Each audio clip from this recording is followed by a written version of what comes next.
I'm not sure about you guys, but I am a sucker for a good tier list. We have 10 specialists coming to Battlefield 2042, and today's rankings will be based on a prediction level. You could bet your juicy butts that we are going to have an updated one after the launch of 2042. But for now, we can speculate towards where we think they may fall based on the data they've given us from the trailers and beta experiences. Remember to subscribe and click that bell as to not miss the video when it does go live. That being said, any and all of this is subject to change, so let's begin. In no particular order, we are going to start with my man Irish. We have been provided very little on his specialist kit so far, but his ability fortification system grants him a near instant summon of a deployable shield, which looks to cover about 2/3 of the body. This could complicate center mass shots and be extra powerful on console if that's where aim assist draws the target to. The speed at which he can whip it out is enough to make you ladies blush, for sure.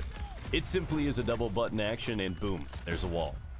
Think Fortnite, if you will, where people are reactive on being shot and the first instinct is to put out a wall and protect themselves instead of locating the target and firing back. It is described online as being durable against both bullets and explosives. My guess, what they mean by that is grenades. I don't see it holding up against RPGs. At least I hope a well-placed rocket would basically make it pop, or it would if his ability didn't also have a second function.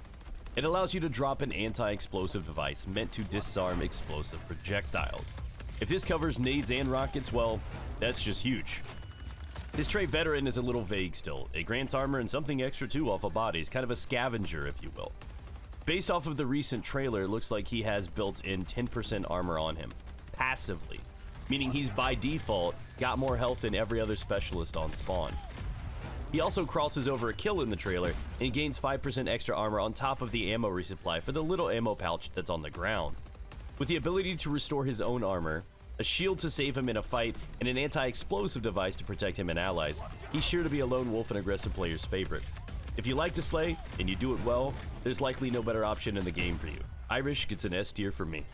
Next up, we got the flying squirrel herself, Sundance. Now, there's a lot of appeal here for me and my playstyle. Her ability is Smart Explosives, and it allows her to shift between 3 usable grenades on the fly. Scatter grenades, which based on the trailer makes the Modern Warfare 2 Predator missile radius look like a cannonball in the ocean. It had what looked to be around a 20 meter radius explosion. The second alternative is the EMP one, which could be useful based on what it can do to vehicles and other specialist equipment. And lastly, and definitely not least, is a vehicle targeting drone grenade. When we saw this first in the trailer target the helicopter, it seemed to do about 15 to 20% damage on it, so a couple of these grenades will make those pesky flyboys think twice about getting too close to infantry.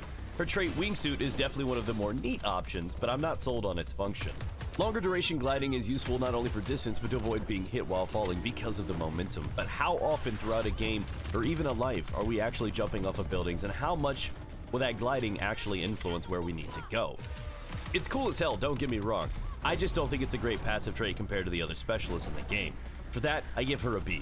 I love her grenade kit. Easily one of the best adaptable, on the fly, handle any situation ability out there. The trait, however, seems flashy, but doesn't really help all that much. Next on the list, we have Casper. Easily my biggest letdown of the specialists as a recon main.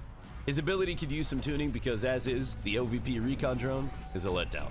You have to find cover, pull out a laptop, then pull out a drone, then fly a drone, then use it to spot, assist lock, or mess with devices.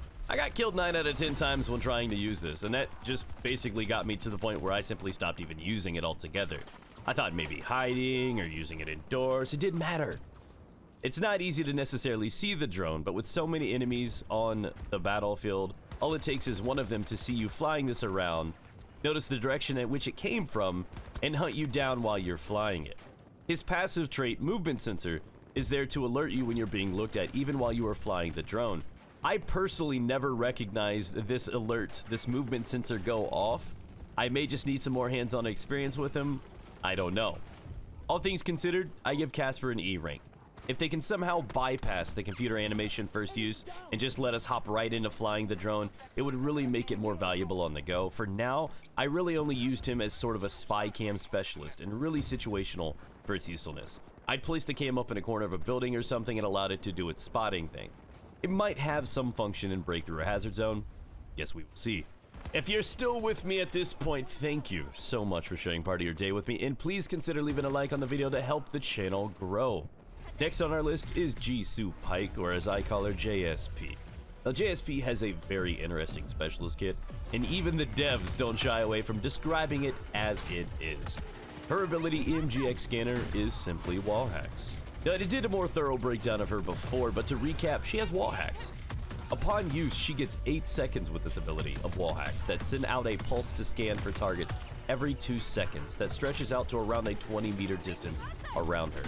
Assuming others can see this pulse wave, which looks like a big bubble coming off of her body, it should serve as an alert for those spotted too, giving away her general position as well, so it has some OG Bloodhound vibes and inspiration. Her trait Threat Perception is neat, as it fully illuminates enemies who shoot you. It's not going to be too valuable in most gunfights, as you'll already know where the enemy is, and if they are activating the trait in the first place, it means they're already shooting at you, so dying is still a pretty solid likelihood. It doesn't seem very functional, but in situations with campers and ranged enemies, it could be an asset if, as soon as they tag you, you know right where they are because they glow red, and you don't have to spend time scanning the horizon to locate them. Overall, I plug JSP into the C category. It would no doubt be frustrating to die from someone who saw you through a wall, but it's not like footsteps, and her pulse won't reveal her position too, giving you a heads up to defend yourself. Sort of an extremely situational ability that won't be functional in open areas or maps, and is a double-edged sword. Using it reveals yourself, so any flanks and stealthy plays means you shouldn't be using it then either. Her kit though is pretty cool. It's going to rarely help you out though. Enter Mckay, the grappling hook master. He has one of the highest skill ceiling abilities, and those who invest in thinking while using him will be capable of outplaying opponents strictly on the hook usage alone. His grappling hook ability does what it sounds like. It anchors into a spot, it pulls you to the location, setting it easier across a distance or to a vertical vantage point like on top of a building.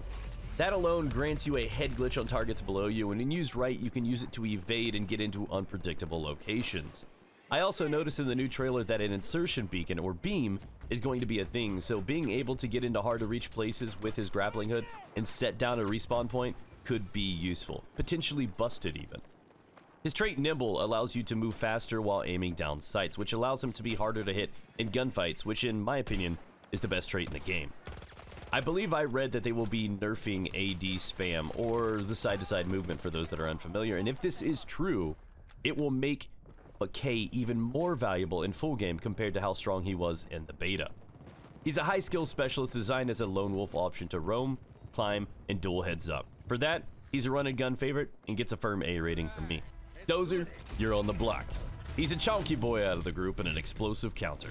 His ability, the Sob 8 Ballistic Shield, grants him a shield where he can roam, protect from danger, and even bash people in the head with it. I have yet to play an arena shooter though, where a guy has a shield and I don't immediately think to myself, well, that's a free kill. Unfortunately, as neat as they are, they usually have counters, whether or not it's them moving so slow so they're vulnerable from the back and sides, their little feet are exposed, and of course, explosives. Fortunately, his trait Blast Resistant keeps him from being destroyed by explosive grenades. As per the trailer, he practically walks up, picks up a grenade with his buttocks, and only takes half of his health as damage. Not too shabby if I'm being honest. It may make him a great option for breaching on Breakthrough, trying to get through as the attackers, or even in tight areas. For example, imagine him leading the charge in that underground tunnel between B and D on Orbital in the beta. I can see people going full Uhtred Ragnarsson and multiple people in a squad, rolling out the shield, playing as Dozer, putting up a shield wall for the lulz. I do question if his shield can hold up to EMP grenades and if he has any resistance to incendiary grenades on top of explosives, because I do remember seeing the AI throw them in the beta. His trait is always active and will help save your life, and his shield may be what allows you to break through a congested area, but still extremely situational. I rank Dozer at C. Boris is up and he is our defensive expert.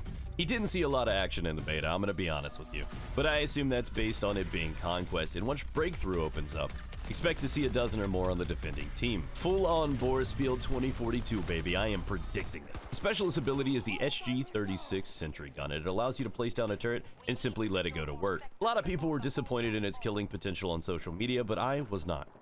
Many times just me and my turret buddy were able to take on a squad together. He may not have been responsible for killing them on his own, but even taking away half their health gave me an easy cleanup job and a more comfortable kill secure. Not to mention that even one turret may not melt you. If a few of them lock on you at once, their combined strength will lay you the hell out. He's a defensive wizard, and what I consider very valuable is not only the sentry damage and assistance, but it spots and outlines enemies nearby, acting as a trap or security cam, if you will. I can leave his sentry on a location and it will alert me to anyone trying to flank or come through there. It's like having eyes in two places at once. His trait Sentry Operator syncs well with the turret. It was changed from his introduction to the beta, so we need specifics because in the beta it was described that his turret becomes more dangerous the closer you are in proximity to it. Dangerous how exactly? We don't know yet. Though both his ability and trait are tied into each other, there's not like two different things he can do. You can use it anytime you wish, and it can protect flank lines, and that'll be huge for a passive or defensive player. For that, he gets a B grade. Mr. Rao, let's talk about your talents. Once I first saw a specialist in the trailer, I was immediately drawn to him. I thought the ability to hack enemy equipment and sabotage vehicles and squads was a major turn on. His ability Cyber Warfare Suit, aka the CWS, allows him to scramble vehicles, disable rangers, and control map defenses like you see in the clip. He controls electronic devices, basically. Trojan Network is his trait, and I'm sure there's an adult TV channel joke in there somewhere. It allows you to effectively mark a target, and if you kill him, it reveals his nearby friends. This one sounds valuable for Hazard Zone for sure against the AI, but I consider it to be less practical against players. On paper, he sounds like King Geek Squad, but each of his abilities take a few seconds to activate, thus timing can be wrong, and let's face it, how many actual players are going to let you spot them in the open, hack them over a few seconds, and then kill them without them noticing you or shooting and killing you? It will likely only be useful when possibly flanking or going for a takedown or something stealthy, and realistically, he may not have any surrounding squad mates at that time. He's an interesting option for a passive or stealthy player. Overall, his functions are extremely situational and hard to execute, especially on a timer. I put Rao at the C rank until I get to see more of him. Oh, it's Granny Heel's turn. Let's talk Falk. I spent probably about half the beta running around using her, and though I enjoyed her as a specialist medic, I don't see her being functional unless someone upgrades the indicators in the HUD introduced for full game. Her ability is the S21 Surret pistol, and it's designed to heal your teammates on the fly, even from a distance. It's actually quite nice to keep the momentum flowing. Unfortunately, you have to keep eyes on teammates' health bars, which was not easy to do in the beta. If they can introduce a health icon above injured teammates or something along the sorts, it would immediately shoot her up the ranks on this list, but without it, it was rarely used. If I'm being completely honest, I hit only maybe a couple of heals per game as her, and quite often just turned the Surret pistol on myself to heal my own injuries after a gunfight, and it's the only time I really used it.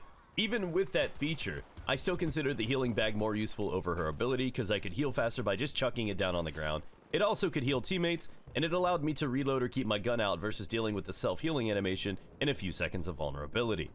This is arguably the worst ability in game, and as it stands without better indicators for us to assist her allies, she will rarely be used. Her trait, however, is kind of useful.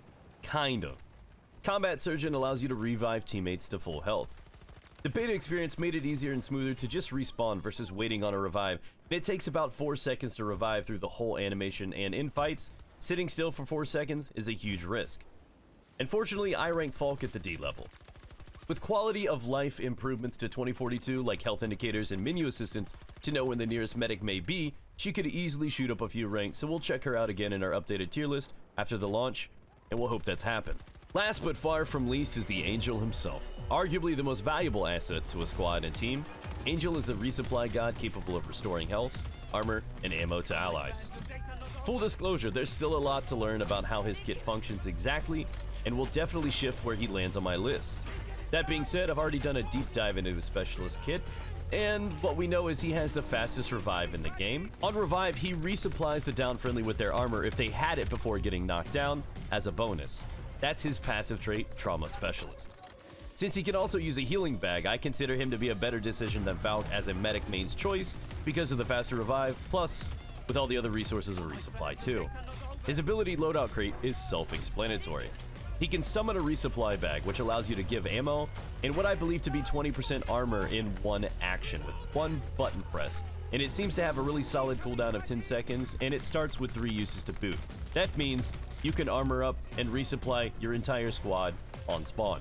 His bag also allows you to summon a loadout crate that can let you change your loadout on the fly. So if you have tanks coming your way and your squad simply is all medics, you guys can swap to rockets and take it out. Perhaps you're trapped in an open area and there's a bunch of snipers suppressing you and keeping you pinned down.